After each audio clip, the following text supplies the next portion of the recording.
Dayanand Diwakar. Audio book लेखक engineer Aditya मुनि वानप्रस्थी। स्वर ब्रह्मचारी अरुण कुमार आर्यवीर।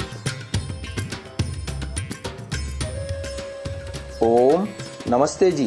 गत श्रव्य कणिका में हमने महर्षि दयानंद जी के जीवन की एक विशिष्ट घटना को हमने सुना कि कैसे शुद्ध चैतन्य ब्रह्मचारी ने काल भैरव के लिए निर्धारित बालक की स्थान पर स्वयं को प्रस्तुत किया और बलि के लिए तैयार हो गए।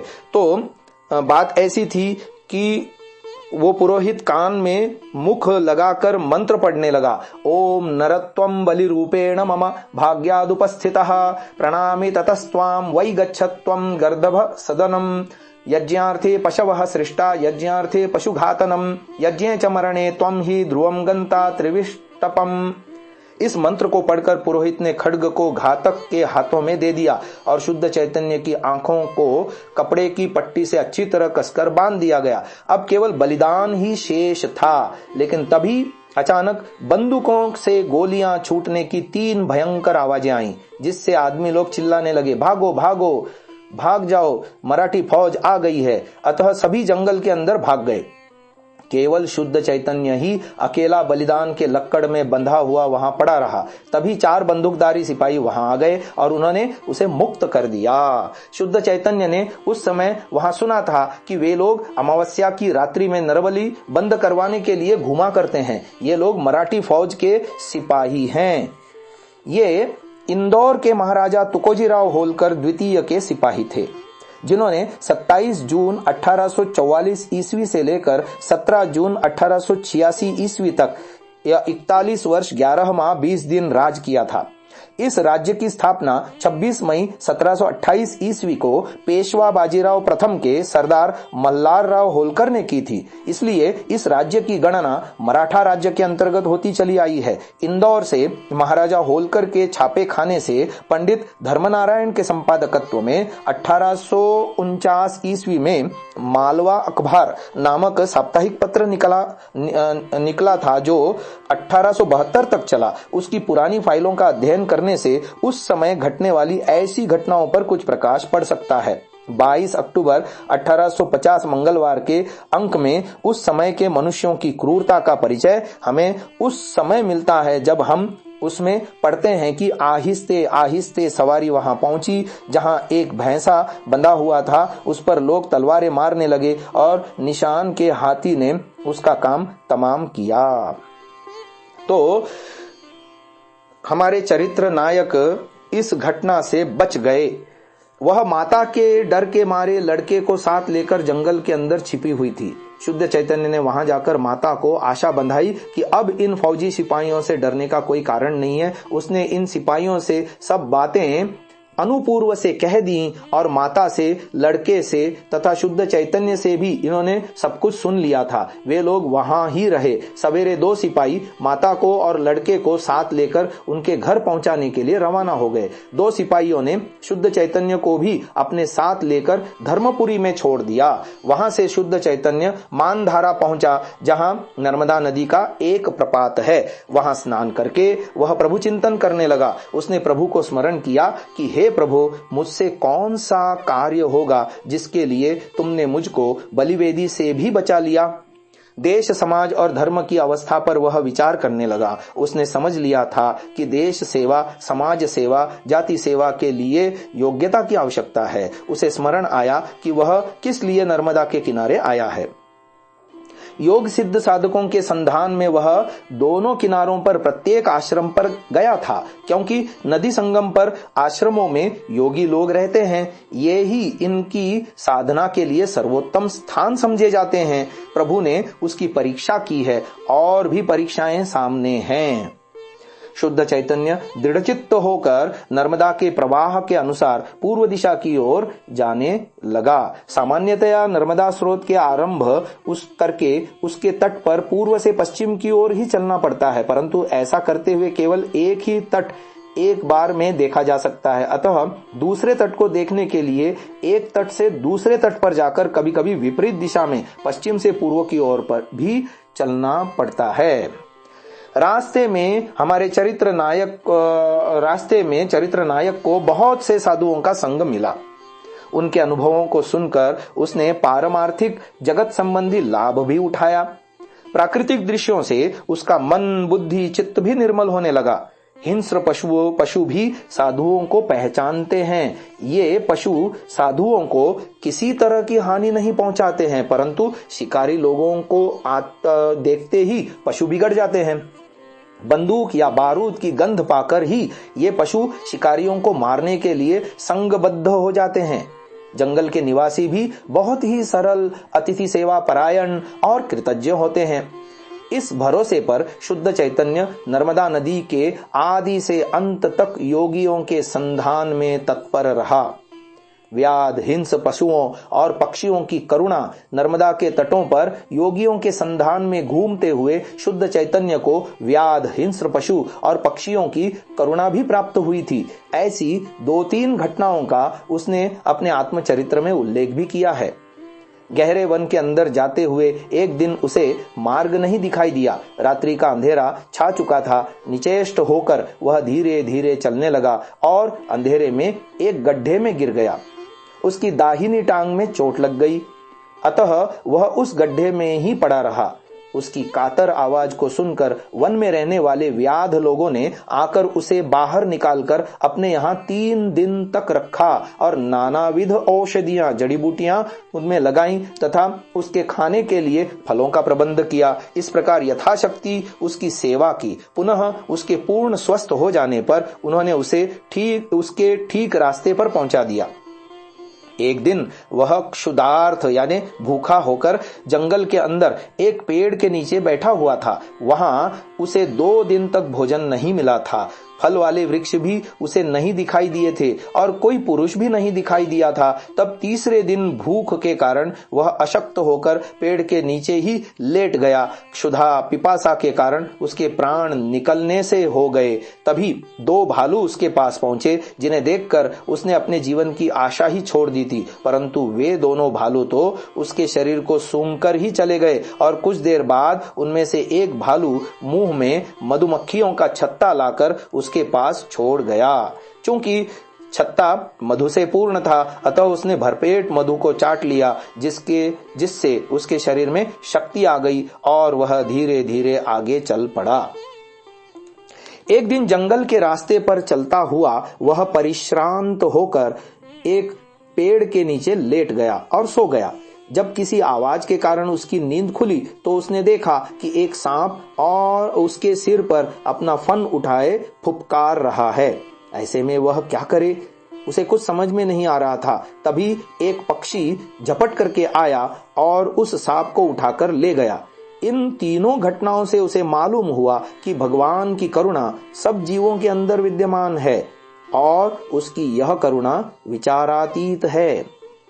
इन सब घटनाओं ने ब्रह्मचारी शुद्ध चैतन्य के हृदय पर परमात्मा के कृपालु स्वरूप की जो अमिट छाप छोड़ी, उसी का परिणाम था कि जब वह दूसरी बार संवत 1915 यानी ईस्वी सन 1858 में स्वामी दयानंद सरस्वती के रूप में नर्मदा स्रोत की ओर आते हुए मार्ग में ग्रामीणों ने जब उन्हें जंगली जानवरों से आत्मरक्षा के लिए एक डंडा दिया तो उसे उन्होंने तुरंत फेंक दिया और कहा कि मेरी सुरक्षा के बारे में आप लोग अधिक चिंतित न हो, क्योंकि मैं परमात्मा से रक्षित हूं। थियोसॉफिस्ट के संपादक के अनुसार ऐसे अवसरों पर स्वामी जी अपनी यात्रा के अत्यंत रोचक प्रसंगों का वर्णन करना छोड़ देते हैं, क्योंकि वे नहीं चाहते कि जिस व्यक्ति ने उनकी जान बचाई थी उसके नाम अथवा उसके घटना का उल्लेख किया जाए। वे इसे अपने मित्रों को तो बता देते हैं, परंतु घटनाओं का प्रकाश करना उन्हें स्वीकार नहीं। इसलिए ऐसी घटनाओं का वर्णन स्वामी दयानंद सरस्वती ने यदि 1873 ईस्वी में कलकत्ता में कर दिया और अपने आगे 1879 में अपने हस्तलिखित जन्म चरित्र में नहीं किया तो कोई आश्चर्य की बात नहीं है। पुनः प्रवचन में तो वे सार्वजनिक तौर पर 4 अगस्त 1875 ईस्वी को ऐसा कर भी नहीं सकते थे। उनका कहना था कि मैंने आज तक अकेले ही भ्रमण किया है और आगे भी करूंगा। कई बार मेरे प्राण हरण की चेष्टा की गई, परंतु सर्वरक्षक परमात्मा ने सर्वत्र मेरी रक्षा की है, भविष्य में भी वही करेगा। महर्षि दयानंद जी का जीवन चरित्र भाग 1 पृष्ठ संख्या 173। हम महर्षि दयानंद जी के जीवन चरित्र में नर्मदा नदी के तट पर विचरण का प्रसंग पढ़ रहे हैं। मंडलेश्वर जाने का संधान ब्रह्मचारी शुद्ध चैतन्य को किसी साधु से मिला था। मार्ग में नर्मदा के अंदर एक टापू पड़ता है। महाराज मानधाता ने यहां तपस्या की थी, इसी से इस टापू का नाम मानधाता पड़ गया है। इसके एक और नर्मदा और दूसरी ओर नर्मदा से निकली हुई कावेरी बहती है। कावेरी आगे जाकर नर्मदा में ही मिल गई है।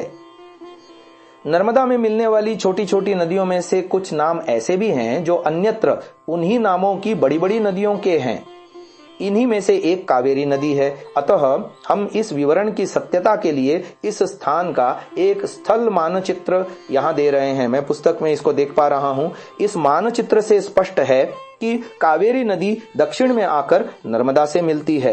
पहाड़ी नदी होने के कारण इसमें प्रवाह इतना अधिक तेज होता है कि वह नर्मदा के प्रवाह को पार करके दूसरी ओर चला जाता है। फलस्वरूप यहाँ टापू बन गया है। इसलिए यह टापू मानधाता या ओंकारेश्वर के उत्तर की ओर की नदी की भी कावेरी ही कही जाती है, जो आगे चलकर नर्मदा में ही मिल जाती है, जैसा कि उक्त चित्र से स्पष्ट है। मध्य प्रदेश की नदियां लेखक शंभुदयाल गुरु नामक ग्रंथ में लिखा है कि स्थानीय रूप से विश्वास किया जाता है कि कावेरी का जल नर्मदा के जल से उसके वास्तविक संगम स्थल पर नहीं मिलता, वरन उसके आर पार बहता हुआ द्वीप के उत्तर की ओर घूमकर द्वीप के नीचे नर्मदा से संगम करता है। इसलिए भक्तजन वास्तविक संगम स्थल की अपेक्षा इस स्थल पर स्नान करना पसंद करते हैं। इस टापू में बहुत से मंदिर हैं। इस स्थान का नाम ओंकारेश्वर भी है। कोटि तीर्थ और चक्र तीर्थ भी समीप हैं। नौका से पार होकर यहाँ आना होता है। योगियों के संधान में शुद्ध चैतन्य इन सब स्थानों पर गया आया, लेकिन वह सफल काम नहीं हुआ। कावेरी धारा के आरंभ में पशुपतिनाथ तीर्थ है और अंत में कावेरी नर्मदा के संगम पर कुबेर की तपोभूमि है। वहां से थोड़ी दूर पर च्यवन ऋषि का आश्रम है। कुबेर की तपोभूमि के आगे सप्तमात्रिका तीर्थ है। वाराही, चामुंडा, ब्राह्मणी, वैष्णवी, इंद्राणी, कौमारी और माहेश्वरी इन सप्तमात्रिकाओं के पृथक पृथक मंदिर हैं। इन सभी मंदिरों में तांत्रिक साधुओं से शुद्ध चैतन्य का वार्तालाप हुआ था। इनकी पंचमकार की साधन प्रणाली उसके लिए बहुत ही भयावह और अश्लील थी। वहां 64 योगिनियों और 52 भैरवों के मंदिर भी हैं। इन मंदिरों का निर्माण 1555 ईस्वी में हुआ था और मंदिरों में बड़ी बड़ी मूर्तियां भी हैं। वहां से ब्रह्मचारी शुद्ध चैतन्य नर्मदा के सर्वश्रेष्ठ जलप्रपात के पास गया। वहां से कोटेश्वर और नीलगढ़ तीर्थ समीप हैं। वहां से आगे जाते हुए उसने नागेश्वर कुंड, भस्मटोला, विमलेश्वर, गोमुख घाट और गंगेश्वर तीर्थ में योगियों का संधान किया था। वहां से आगे मतंग मुनि का आश्रम है और नर्मदा के साथ चोरल नदी का संगम है। वहां से मर्दाना और पिपलेश्वर होता हुआ वह मंडलेश्वर तीर्थ पहुंच गया, जहां उसकी भेंट कई योगियों और वैष्णव साधकों से हुई। मंडलेश्वर के प्रमुख योगी आनंदी बाबा ने उसे राजयोग सिखाने के लिए परामर्श दिया था। उन्होंने उसे धारणा, ध्यान और समाधि की सिद्धि के लिए अति आवश्यक तत्वों के संबंध में भी उपदेश देकर आगे अग्रसर होने के लिए कहा था। अतः वह मंडलेश्वर में कई दिन रहकर महिष्मती की ओर चल दिया। अब आगे आता है महिष्मती से धर्मराय तीर्थ। महिष्मती का आधुनिक नाम महेश्वर है। महेश्वर नगर से थोड़ी दूर पर महेवरी नदी नर्मदा से मिलती है। ज्ञानवादी शंकराचार्य से कर्मवादी मंडन मिश्र का यहाँ ही शास्त्रार्थ हुआ था। प्राचीन काल में चंद्रवंशीय राजा महिष्मान ने इस नगर को बसाया था। माहेश्वरी संगम में ज्वालेश्वर शिव का मंदिर है। इसके आगे सहस्रधारा नामक स्थान है। वहां उसकी मुक्तेश्वर बाबा से भेंट हुई थी। उनके साथ वह बहुत दूर तक घूमता घामता पर्वत के ऊपर मांडवगढ़ में पहुंचा गया था। इसके साथ ही वह पर्वत और वनों के अंदर जाता हुआ पगारा, धर्मपुरी और खलघाट में भी गया था। खलघाट यह प्रसिद्ध आगरा मुंबई राजमार्ग पर स्थित नर्मदा का एक घाट है। कुब्जा नदी का संगम, दधीच आश्रम, साटक नदी का संगम, कारम और बुटी नदी का संगम, कसरावद, बोधपाड़ा, चिखलदा, राजघाट, कोटेश्वर, मेघनाद नाम के स्थान, गोई नदी का संगम और धर्मराय तीर्थ तक दोनों ने साथ साथ भ्रमण किया था। इनमें से अधिकांश स्थान खरगोन पश्चिम निमाड़ के जिले में पड़ते हैं, जहां इस पुस्तक के लेखक आदित्य मुनि जी वर्ष 1964 से 67 ईस्वी में अपनी शासकीय सेवा के दौरान रह चुके हैं। नर्मदा नदी के किनारे राजघाट में बड़वानी राज्य की राजधानी थी। धर्मराय तीर्थ के पास हिरणफाल तीर्थ के मार्ग की जो घटना ब्रह्मचारी शुद्ध चैतन्य को स्मरण रही। घटना इस प्रकार है। जंगल के अंदर दोपहर के समय एक पेड़ के नीचे वे दोनों विश्राम कर रहे थे। अचानक वन्य वाराहों का एक विशाल झुंड भयंकर गर्जना करता हुआ उन दोनों के चारों ओर आ गया। मुक्तेश्वर बाबा डर के मारे चिल्लाते हुए पेड़ पर चढ़ गए और उन्होंने शुद्ध चैतन्य को भी अपने पीछे पेड़ पर चढ़ने के लिए कहा, पर पेड़ पर शीघ्र चढ़ना उसे नहीं आता था, अतः वह निरुपाय होकर पेड़ के नीचे ही खड़ा रहा। तभी जंगलों में रहने वाले लोग उसके लिए चिल्लाने लगे। साधु बाबा तो पेड़ पर चढ़ गए थे, परंतु उनकी बहुत मजबूत लाठी नीचे ही छूट गई थी, जिसे अपने हाथ में लेकर शुद्ध चैतन्य बचने की आशा छोड़कर लाठी खड़ी करके वाराहों के सम्मुख खड़ा हो गया। वह बार बार लाठी से भूमि पर आघात करके खड़ा रहा। फलस्वरूप वाराहों का झुंड चुपचाप क्षण भर रुककर विकृत और भयंकर आवाज करता हुआ वहां से भागकर चला गया। तब जंगल के रहने वाले स्त्री पुरुष वहां पेड़ के नीचे जमा होने लगे और उससे पूछने लगे कि वह कौन सा मंत्र जानता है जिसके कारण वन के हिंस्र पशु भी डर के मारे भाग जाते हैं। साधु बाबा भी धीरे धीरे पेड़ से नीचे उतर आए और सबसे कहने लगे कि यह साधु बहुत गुणी है। उनसे इस बात को सुनकर जंगल के शतशः स्त्री पुरुष अपना अपना भविष्य का हाल जानने के लिए, औषधि उपचार के लिए और विभिन्न कामनाओं की पूर्ति के लिए शुद्ध चैतन्य के पास आकर उसे घेरने लगे। अतः अगले दिन प्रातः काल वह अकेला ही वहां से भाग चला। तब उसने देखा कि मुक्तेश्वर बाबा भी उसके पीछे पीछे ही दौड़े चले आ रहे हैं। इस प्रकार वे दोनों पुनः एक साथ होकर आगे चल पड़े। आगे घटना आती है धर्मराय तीर्थ से चाणोद। धर्मराय तीर्थ के पास ही हिरणफाल का जंगल है। हिरणफाल यह धार जिले के नर्मदा का एक जलप्रपात है। जंगल के अंदर से नर्मदा का प्रवाह है। ब्रह्मचारी शुद्ध चैतन्य और मुक्तेश्वर बाबा ने जंगल के अंदर प्रवेश किया और पैदल चलते हुए दोनों असुरों की तपोभूमि हिरणफाल में पहुंच गए। वहां उन्होंने एक और तपस्वी साधु को देखा। इस तपस्वी साधु ने इन दोनों से कोई बात नहीं की, क्योंकि वह मौनी था। केवल संकेत से उस दिन इनके वहां रहने का प्रबंध कर दिया था और खाने के लिए फलदार वृक्ष तथा रात बिताने के लिए एवं भगवान का चिंतन करने के लिए एकांत वृक्ष तल दिखा दिया था। तब इन दोनों ने रात को फल खा लिए। आधी रात को इन्होंने देखा कि उस तपस्वी मौनी साधु जोर जोर से लगातार शब्द करना आरंभ कर दिया है।